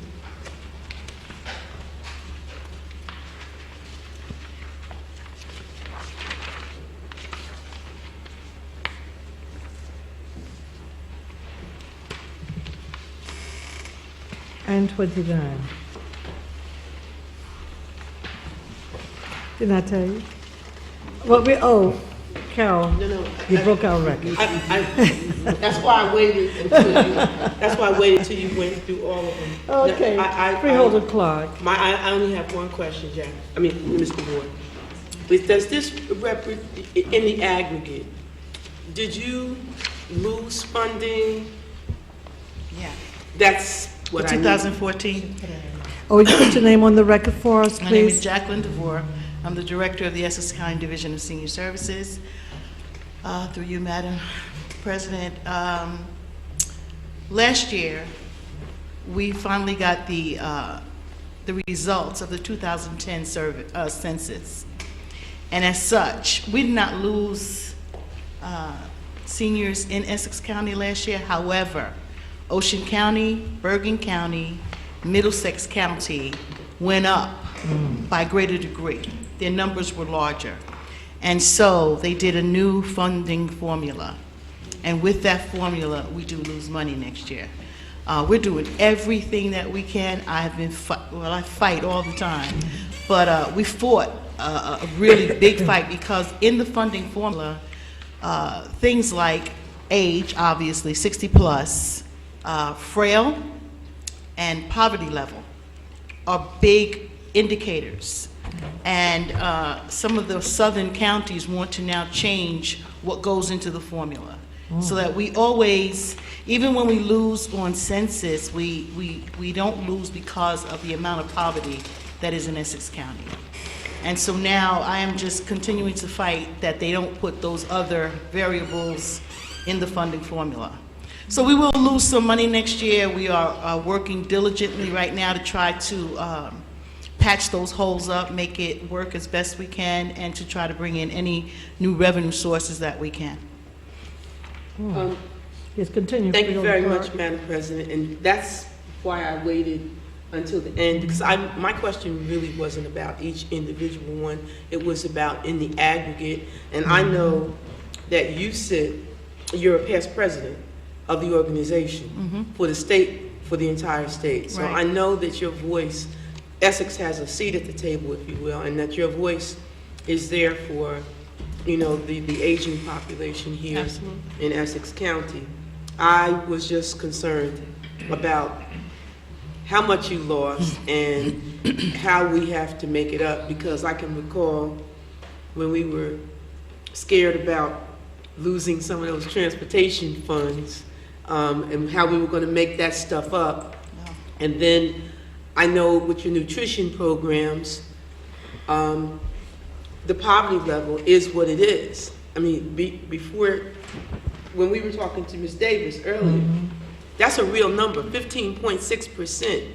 And that number is about 15 or 16% for people who are 60 and over. So we have not only, it's the 18 and under and the 60 and over populations that are really catching it.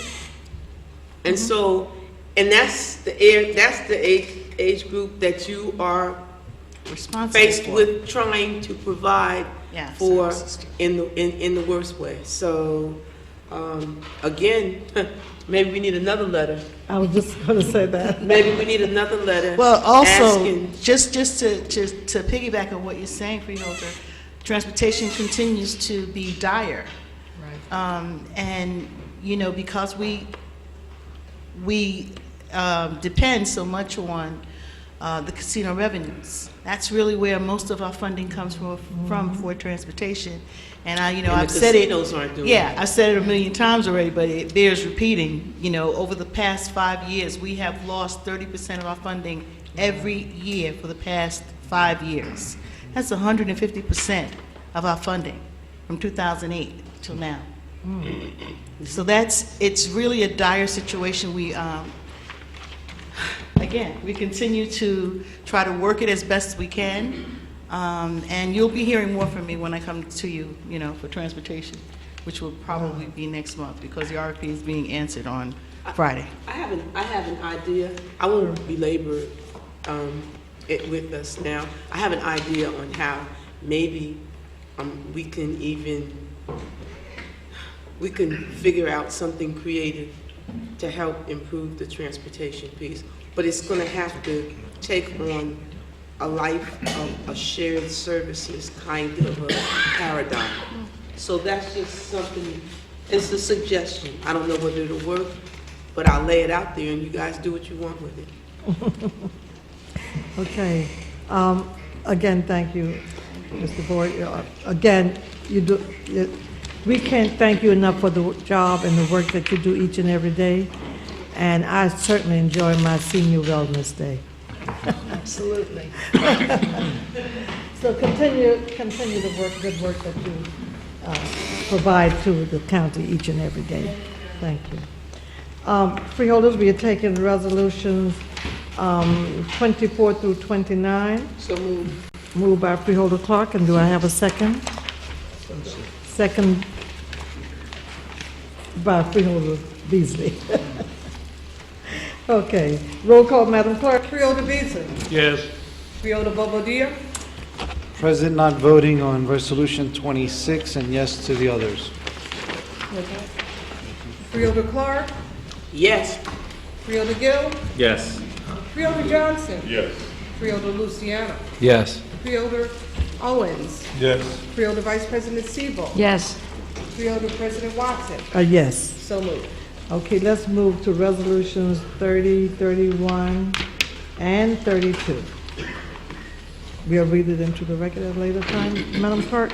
Okay, Ralph, we'll start with 30. Are you okay now? I'll let Alan go. He's on a Okay, roll. come on Alan now. Rollins will continue, Madam President. Resolution 30 is the Office of the County Clerk, a contract with Reliance Graphics to provide printing services for election materials for 2014 and 2015, not to exceed $1,009,955. This was a publicly advertised, fair and open RFP. One vendor responded. This is from the county clerk's operating budget, same funding as last year, and this is for school board, primary, and general election ballots and forms. Resolution 32 is the Register of Deeds and Mortgages contract award to Alternate Micrographics, Inc., the lowest responsive and responsible bidder, to provide microfilming services, a 24-month agreement not to exceed $50,000. We received 5 bids for 22 vendors. This is a WBE, and it's from the Register's trust account funding, and it comes out to 14 cents per image. Resolution 32 is a county budget insertion of items of revenue from the state of New Jersey, Human Services Division of Family Development for Sandy Homeowners Rental Assistance Program, Division of Community Action, $3,891,200. This is to assist individuals and families who are experiencing housing crises as a result of Superstorm Sandy. The program is designed to provide housing stability and provide funding to those families affected by the superstorm. It maintains temporary housing while their primary residents are being repaired or rebuilt, and remain housing after a reduction in income, and ensures that affected households have items deemed necessary for health and safety and returning to their primary residence. Very good.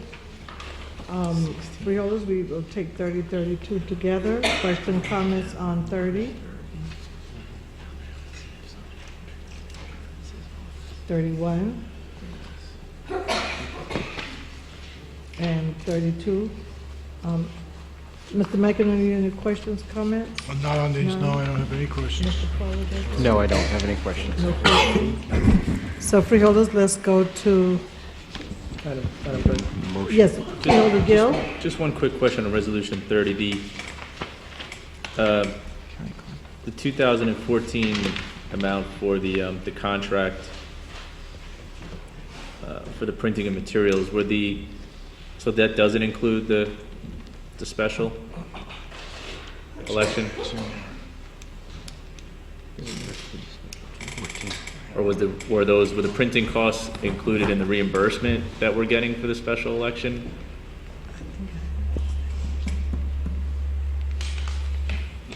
This is for 14. This is for 2000. Freeholder Gill, are you talking about the I'm sorry, special but election it was- for? So it was the same amount as, I thought I just heard in the testimony, it was the same amount as 2013, correct? This is for 2000. Is it the same? Yeah, this is 2 years. Right, but I mean, it's the same amount as the prior contract. And if we don't have that answer, I'm just trying to We'll have understand. to get that answer. Yeah, that's fine. I just was wondering if specifically what I'm wondering, Ralph, is if the special included in the printing costs, how are those handled for the special election? Did I see you? That would be in this year's. Mr. McInerney, did I see your hand? You, No, are you asking to through you, speak? Madam President, I think Mr. McInerney is correct. That would be in, I guess, our 2013 13, this is contract. 14 and 15. This is for 2 years, 14 and 15. But we'll still answer the question on how No, those I understand. costs were paid. Right, because when we passed the contract, we didn't have a special election. I understand that. So I'm wondering is who covered those costs? And how could the contract be the same if? Okay, good. That information, Ralph, you'll make sure the freeholders receive the information coming from Freeholder Gill. Thank you. Freeholders, no additional questions, comments? Do I have a mover and second? No, we don't. No, I don't. Need a mover for Resolution 30 through 32, Freeholder? I'll move it. Freeholder Vice President Seabold, Freeholder Owens, you want a second? Very good. Moved by Freeholder Vice President Seabold and second by Freeholder Owens. No further questions or comments on Resolution 30 through 32. Roll call, Madam Clerk. Freeholder Bobadilla, Yes. Freeholder Clark, Yes. Freeholder Gill, Yes. Freeholder Johnson, Yes. Freeholder Luciano, Yes. Freeholder Owens, Yes. Freeholder Vice President Seabold, Freeholder Beasley, Yes. Freeholder President Watson, Yes. so moved. Okay.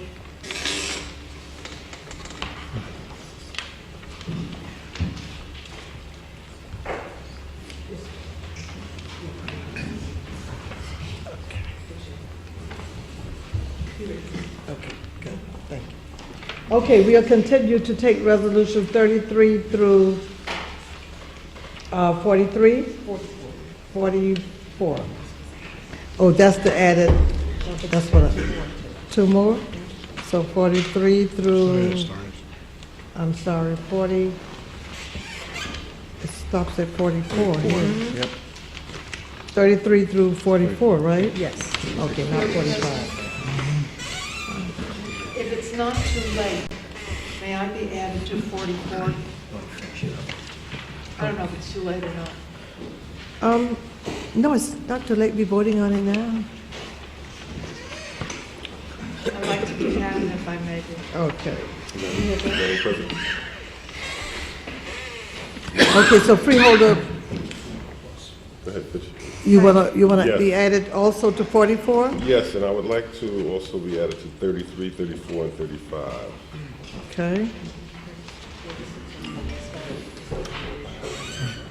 Okay, let's go with 46 because we had, under added starters, it was a resolution for commendation, and that would be 46.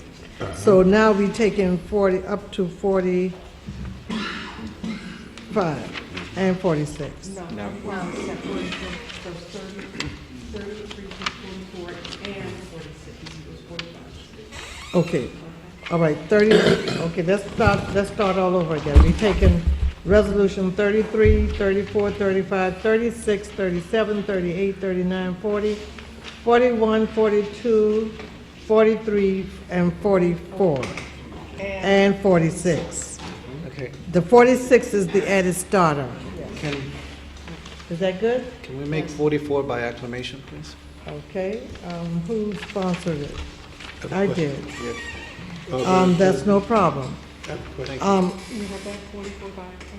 Freeholder Clark, you're asking to make resolution 44 by acclamation. Do you have any objections? Yes, ma'am. No, I mean, no, ma'am. No. Okay, No. Freeholder Clark, and I have no objection, so we'll make that resolution by acclamation. Do we have any other freeholders that would like to co-sponsor? Yes. I would. Freeholder Owens? My question, Madam Freeholder, is that on 36, in memorandum of Brian C. Dasher, it's sponsored by acclamation. Mr. Dasher's mother was a very close friend of mine, who was chairman of the Essex County College, Clara Dasher. And I'd like to be added to that, but I don't see any. It was by It was by acclamation. To all of us. Okay, I want to make sure. And it'll show all of our names on the All right, resolution. I'm fine with that. Okay, so that's no change in 36. Do we have any other Freeholder Clark? As a matter of fact, what I did was not only acknowledge the entire board, but I acknowledged the entire county of Essex, and especially the registrar's office where he worked at his service. So I hope I didn't overstep my bounds, but I acknowledged everybody, the county exec, everybody, because I think that everybody would have wanted to feel that way. Okay. Additional freeholders, do we have any changes that would be added to any of the, any freeholders would like to be added to any commendation resolutions? Okay, then we are taking 33 through 44, not 45. I want to make sure I'm doing this right. And, okay, that's good? Yep, and 46. And 46. All right. So we're taking 33 through 44 and 36. And 46. And 46, that's what I meant. Is 46 by acclamation as well? 46,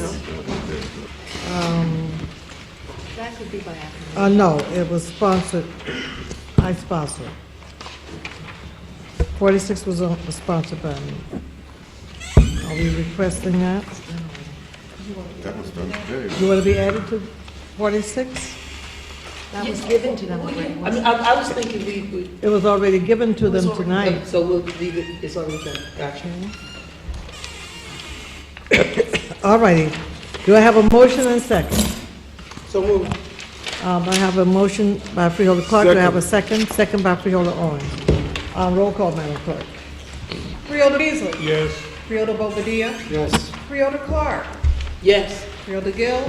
Yes. Freeholder Johnson? Yes. Freeholder Luciano? Yes. Freeholder Owens? Yes. Freeholder Vice President Siebel? Yes. Freeholder President Watson? Yes. So moved. Okay, we'll move to added status. Madam Clerk, do we have any added status resolutions? No. We took care of the Resolution 46. Yes, we have under one the more, added Madam status. President, and that's resolution number 45. Would you read it into the record, Madam Clerk? Resolution 45, Office of the County Administrator, acceptance of grant award from the United States Department of Justice, Office on Violence Against Women under the Encourage Arrest Policies and Enforcement of Protection Orders Program. Excuse me, $650,000 for the period October 1st, 2013 through September 30th, 2016. Okay, Mr. Shala? I'm sorry, you're still resting. Alan Resting Ramos, the throat. Madam President, and thank you for Continue. accepting the late starter. No problem. This is additional funding of $650,000 for the period of October 1st, 2013 through September 30th, 2016. The reason we're asking for the late starter is the grant award agreement has to be sent down by October 25th. And the reason it was delayed was because of the government shutdown. We could not receive the grant document on the website until that period of time. The previous award was $750,000. The reason is to encourage arrest policies and enforcement protection orders under the provisions of the Violence Against Women Act. This enhances victim safety and offenders' accountability regarding domestic violence, dating violence, sexual assault, and stalking, and also enhances collaborative partnership between criminal justice agencies, victim services providers, and the community organizations.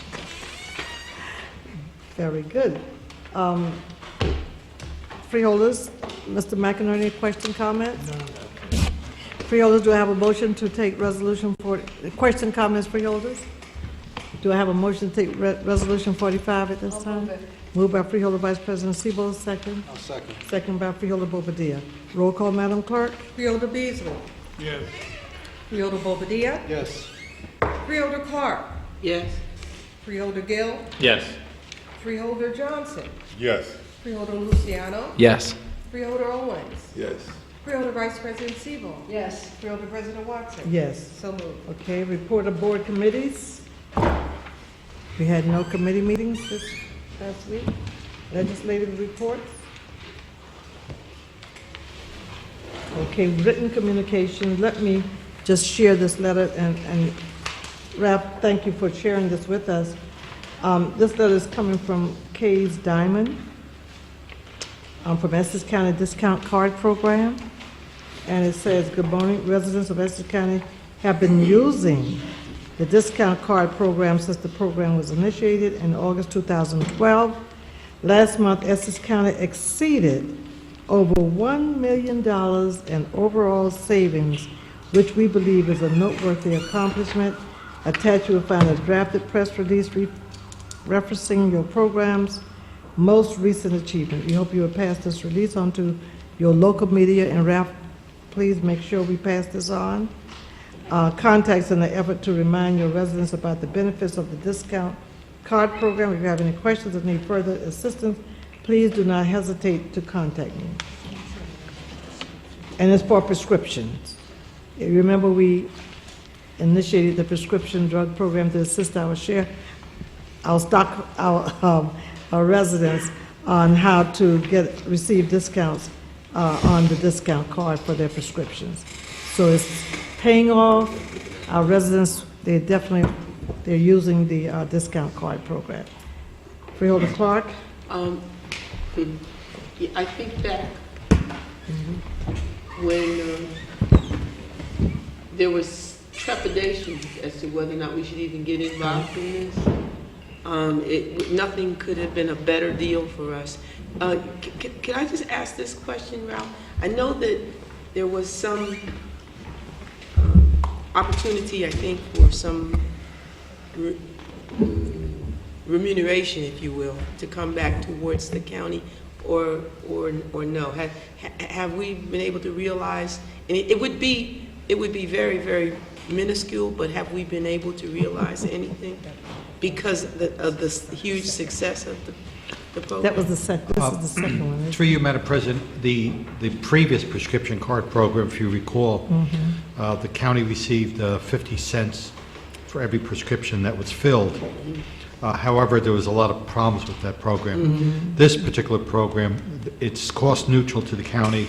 All of the printing, all of the mailings, all of the monitoring is bared by the vendor. So it's cost neutral, we don't pay for anything, and it's just a benefit to our county residents. Okay. Well, I can honestly tell you that it works, and it works wonderfully. So people should use it. Okay, very good. And Freeholder Gill, I hope you don't mind me sharing this. You said try not to laugh. I could not help but laugh. Say that again.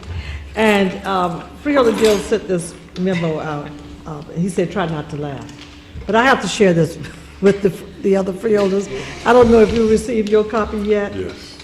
But Freeholder Gill, the Montclair Neighborhood Development Corporation has organized its very own Dancing with the Stars. And as you know, the MNDC has been a quiet partner to Montclair and to Essex County, working to support the community in numerous ways. But Freeholder Gill says for the past few weeks leading up to my dance debut at DWTS next Sunday, I've been practicing my routine pretty hard. Fingers crossed I won't embarrass myself and my partners, and hopefully he won't embarrass the freeholders. Okay, but I hope you didn't mind me sharing this, but it's taking place on Sunday, October 27th from 3 to 7, and you know what? I'm so sorry I'll be out of town. But I need someone to please take some pictures. Use your camera so I can see our freeholder dancing. Don't worry, Lenny will. And Well, I appreciate. Thank you for embarrassing me, Mr. President. And I guess that email, the purpose of that email was completely gone out the window. Or is that? But in all seriousness, it's I believe a great organization, and whatever I can do to help. So it is this Sunday from 3 to 7 for folks who want to come. There are other folks who will be dancing, so you don't have to come just to see me. There's plenty of others that are also going to be dancing. It's going to be a competition, and if you want to see me dance a merengue club swing.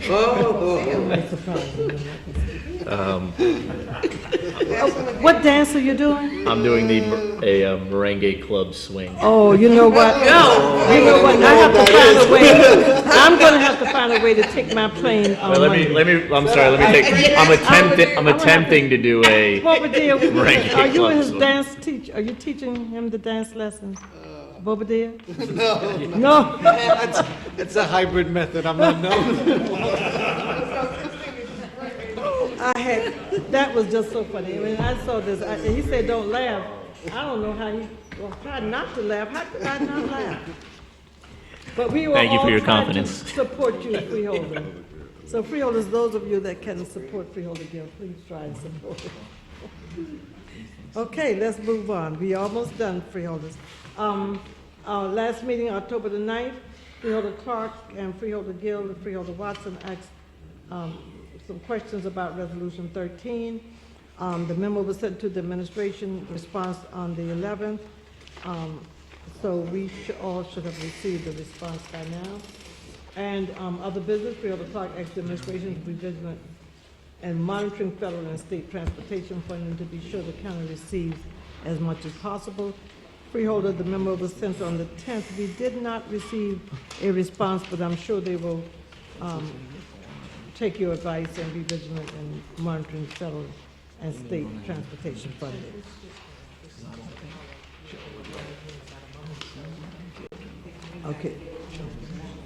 Okay. And this letter we sent out, it's going to Ms. Jessica Pearson. It happened during the public comment session on September 25th. We forwarded information to her, and we're saying that a copy of her prepared statement to the administration, and they responded on October the 10th. And I hope the freeholders received this, because I think several of our freeholders, you had some concerns in reference to Ms. Pearson from Verona. You recall that from Verona? Ms. Pearson? Yes. So we did respond to her October the 15th. I hope that we answered her in a way that she will know that we did share her concerns. And we did, in the letter, we said any additional questions, they could feel free to call Freeholder Clark, Clerk Deborah Davis Ford. So the letter that we sent, I'm sure each of you received it. And if you have any additional questions or comments, I'm sure you'll be able to speak to the administration for follow-up. Okay? So you're okay with that? Thank you, Madam President. Yes, Okay. I thought it was pretty thorough. Okay. And I understand that it's still in the beginning stages. so- Very good. Okay, that concludes our correspondence. Do we have any special comments from the freeholders? Madam Freeholder President. Gill? Thank you. Just very quickly, on Monday, the New Jersey Department of Transportation, in conjunction with the Voorhees School of Transportation of Rutgers, held a day-long Complete Streets workshop. As part of that workshop, there was a ceremony at lunchtime which recognized municipalities and counties for their work on the Complete Streets. And I just wanted to thank the administration and the Freeholder Board. I'll be giving this to you, Ralph, to give to the appropriate people in the department. The NJDOT recognized the county both for its passage of a Complete Streets policy and for its work with municipalities in the engineering department. So I'll call them, but also please thank the engineering department for their work on the policy and also on the follow-up.